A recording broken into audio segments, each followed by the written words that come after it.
Good morning guys, কি খবৰ আপোনালোকৰ? আশা কৰোঁ সকলো ভালে আছে। দেখিছেনে মই বিয়া ঘৰ পালোহি ৰাতিপুৱাতে আহি মৰ্ণিংকৈ। এতিয়া সময় হৈছে 7টা বাজিছে দেই, 7 বাজি গৈছে। আৰু এয়া দেখিছানে সকলোৱে মিলি কিনে চব্জি কাটি আছে, চব্জি কটাত ব্যস্ত।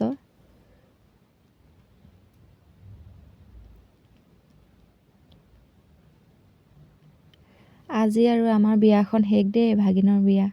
11 দিনীয়া হৈছিলে বিয়াখন, আজি দিনটো শেষ। আজি দিনটো ভালে ভিতৰে গ'লেই হয় আৰু এয়া আলু, বিলাহী, কবি, গাজৰ, কিবা কিবি চব্জি কিবা কিবি মানে আৰু কি আছে বাৰু মই ইমান ভালকৈ নাচালোঁ।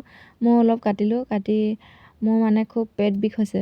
পেট বিষ আজিৰ দিনটোনো পেট বিষ হ'ব লাগে নে বুলি কৈ ভগৱানকে চিন্তা কৰি আছোঁ। বাইদেউহঁতৰ ঘৰত কৈছে আমাৰ ঘৰত দৰৱ আছে খাবি ব'ল বুলি কৈছে, আৰু সেই বাইদেউহঁতৰ ঘৰত মই দৰৱ খাবলৈ আহিছোঁ। চব্জি অলপ কাটি আৰু সেইজনী পিছপিনে বাইদেউজনী আহি আছে দেই, সিহঁতৰ ঘৰলৈ গৈ আছোঁ। কেমেৰা বন্ধ কৰ, কেমেৰা নুলিয়াবি দেই বুলি কৈ আছে বাইদেৱে। সিহঁতক বেছিকৈ মই অলপ কিবা কিবি কৈ আহি আছোঁ। আৰু পেট বিষালেওতো তামোলখনটো নেৰোঁ, তামোলখনটো খাই আহিয়ে আছোঁ। আৰু আহি পাই গ'লোহি, এয়া দৰৱ খাইছোঁ।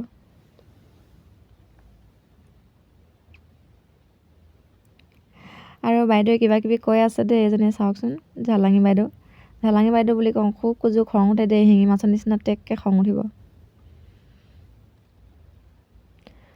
আৰু এতিয়া বাইদেউহঁতৰ ঘৰৰ পৰা আহি এয়া বিয়া ঘৰ পালোহি। কেৰাহী, চৌ, বাতি এইবোৰ দেখিছেনে?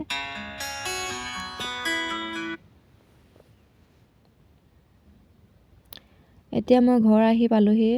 পেট বিষ হৈছে, খুব জোৰ পেট বিষ হৈছে, আৰু ৰখি থাকিব নোৱাৰিলোঁ। মানুহজনক ক'লোঁ ঘৰত থৈ আহিব ব'ল বুলি কিনে, ঘৰত থৈ যাব আহিলে আৰু মোক থৈ মেলি সি আকৌ গ'ল। আজিলৈ ভিডিঅ'টো ইমানেই, টাটা বাই বাই। আকৌ অন্য এটা ভিডিঅ'ত লগ পাই আছোঁ।